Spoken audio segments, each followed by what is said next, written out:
pure freedom. That's why skateboarding is so big to me and will always be big to me. It's the way I can express myself without worrying about what people think. Yeah. Ryan's crazy, man.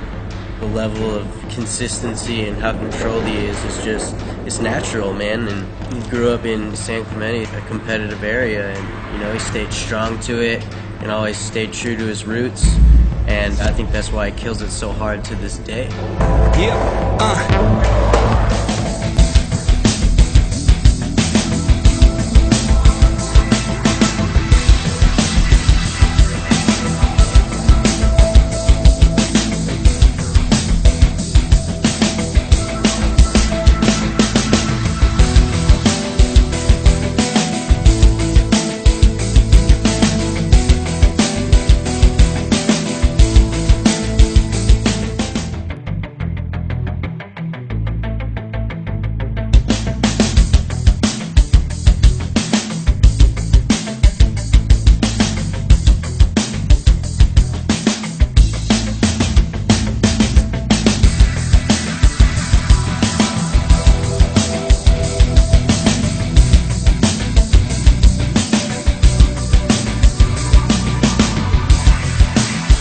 Introduced to skateboarding when I was, 18 months old. My dad had a board laying around the garage, and I just kind of picked it up and started pushing around on my knees with it, and that's how it evolved, man. My first board was a Woody the Woodpecker, basic board. That was my first board. It was pretty sick, man. Yeah, I was definitely hyped on it. And then I got a Tony Hawk board after, obviously. The first real trick was the kickflip. I learned it when I was about 6. I sat in the garage for hours just practicing it. I'd do 100 a day just to get, just to try to land the kickflip. I landed one that was pretty normal and just freaked out like, oh, Mom, neighbors, oh, I got it. Called my dad at work. I did a kickflip, and he's like, keep practicing, and, just kept doing it, and now I can kickflip like I can ollie now, so it's good. It worked. It paid off. Earliest skate influences, definitely my neighbors, all my neighbors that skated, and Rodney Mullen, Ronnie Krager, Tony Hawk, man. And my first sponsor was IWS Board Shop in Laguna Niguel. They definitely helped me out a lot. When I was 6, I entered my first castle contest. They called me up when I was, 10 or 11, and no, way earlier than that, and asked me if I wanted to ride for World Industries, and it's crazy. Like, I met him and got to hang out with him, and now he's like one of my mentors. The sponsors that I had in Castle, I think, were IWS Board Shop, Etnies, Volcom, and I think World Industries. I skated Slam City as an amateur and then turned pro after I won that.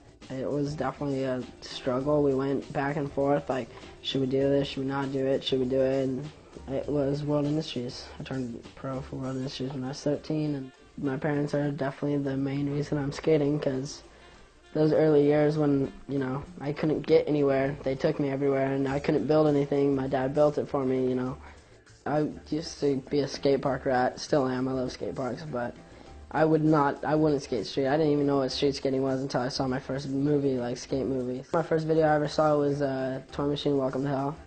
It was sick. I saw it and my mom was freaking out because she's like, you shouldn't be watching this, and it was funny. When I go skating, all I want to do is skate street. I skate parks a lot too. I have a park in my backyard. It's being built right now. You can hear the saws, man. My first road trip was a World Industries tour, when I was 8 or 9. I don't know, it was crazy. It was called the Big City Tour. Funniest things on the trips is when all the guys think that, they can just pick on me because I'm the youngest guy. And it's crazy. I'll get locked in beds and shut in closets, locked in cars, picked on the whole time. It's awesome. Well, recently in Australia, we went to a concert, a 50 Cent concert, and Little John and all those guys, and after that we rolled in VIP, backstage. Things like that are just crazy. We're skateboarders and we're hanging out with the top musicians in the world. It's pretty insane. It's fun, man. I've already been to Australia, China, Dubai. I'm working on everything switch. When I skate now, I don't skate regular. I try to just skate switch and get all my switch tricks down and, practice my switch trays and get them, 6 out of 10. If I can get half my tricks, 6, 7 out of 10 tries, perfect. then I'm happy. If I had one trick that I could keep, I would keep front feebles because it's one of my best tricks. It's one of the tricks that I can make look the coolest, and I definitely have a style no one else has for the front feeble, and that's definitely the trick I'd keep. Consistency obviously is important to me, but progression is definitely a little bit more because I need progression to keep it going. If I'm consistent here and everybody else is progressing here, it makes no sense for me to stay here. I need to be consistent and progress, you know? So when I skate, I try to get my tricks and then, you know, next day get a different trick. Well, right now, the video part I'm most proud of is my almost part. My Oakley part is a really good part. I've been working on it a lot and definitely putting some time and effort into that, so it should be amazing. Biggest influences today are definitely Chris Cole, Ronnie Fager, Greg Glutzka, obviously, because he's out of his mind and he's such a motivated skateboarder. I love them all. They're all like brothers to me, so it's cool. If I wasn't skateboarding, I would definitely be, you know, riding motocross or surfing, snowboarding, golfing, hanging out with my friends, doing, you know, goofing around, going to the movies, trying to hang out with girls. It's just, you know, I can drive now. I had more nerves getting my license than I did at X Games. Oh yeah, my shoe's amazing, man. It's everything you need. Comfort, support, looks, you know.